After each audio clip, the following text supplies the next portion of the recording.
अस्सलामुअलैकुम friends, welcome to my YouTube channel English vocabulary. जी हाँ, अगर आपने अभी तक मेरे इस यूट्यूब चैनल को सब्सक्राइब नहीं किया है तो जल्दी से सब्सक्राइब कर लें ताकि आपको जल्द से जल्द न्यू वोकेबलरी मिल सके। चलिए स्टार्ट करते हैं लेक्चर नंबर 6। शल। शल का मतलब है गा या गे या घी। गा, गे, गी को इंग्लिश में शल कहा जाता है। शाइन। शाइन का मतलब है चमकना। चमकने को इंग्लिश में शाइन कहा जाता है। सिट। सिट का मतलब है बैठना।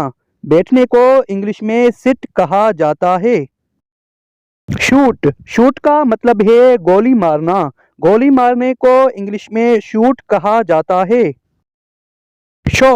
शो का मतलब है दिखाना। दिखाने को इंग्लिश में शो कहा जाता है।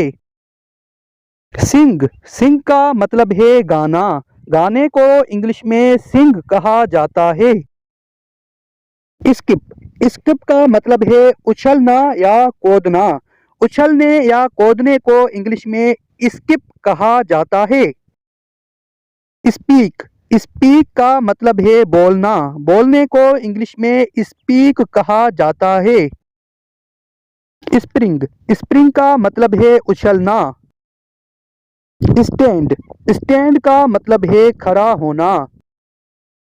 स्टे। स्टे का मतलब है ठहरना। स्टॉप। स्टॉप का मतलब है ठहरना। स्विम। स्विम का मतलब है तैरना। तैरने को इंग्लिश में स्विम कहा जाता है। टेक। टेक का मतलब है लेना। लेने को इंग्लिश में टेक कहा जाता है। टॉक। टॉक का मतलब है बातें करना। बातें करने को इंग्लिश में टॉक कहा जाता है। टेस्ट। टेस्ट का मतलब है जायका। जायके को इंग्लिश में टेस्ट कहा जाता है। टीच। टीच का मतलब है पढ़ाना। टेल। टेल का मतलब है बताना। थिंक। थिंक का मतलब है सोचना। सोचने को इंग्लिश में थिंक कहा जाता है। थ्रो। थ्रो का मतलब है फेंकना। फेंकने को इंग्लिश में थ्रो कहा जाता है। टाई। टाई का मतलब है बांधना। बांधने को इंग्लिश में टाई कहा जाता है।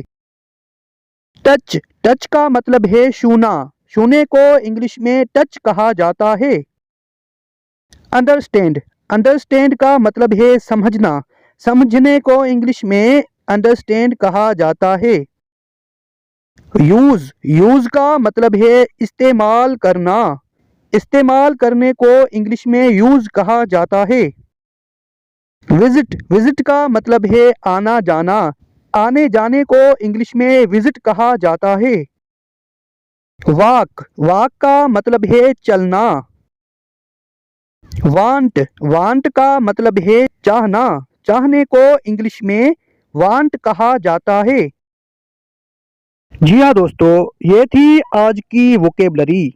अगर आपको ये वीडियो अच्छी लगी है तो जल्दी से इस वीडियो को लाइक करें, शेयर करें, चैनल को सब्सक्राइब करें ताकि आपको जल्द से जल्द न्यू वोकेबलरी मिल सके। अपना ख्याल रखें, अपने प्यारों का ख्याल रखें, अपने रिश्तों का ख्याल रखें। खुदा हाफिज। पाकिस्तान जिंदाबाद।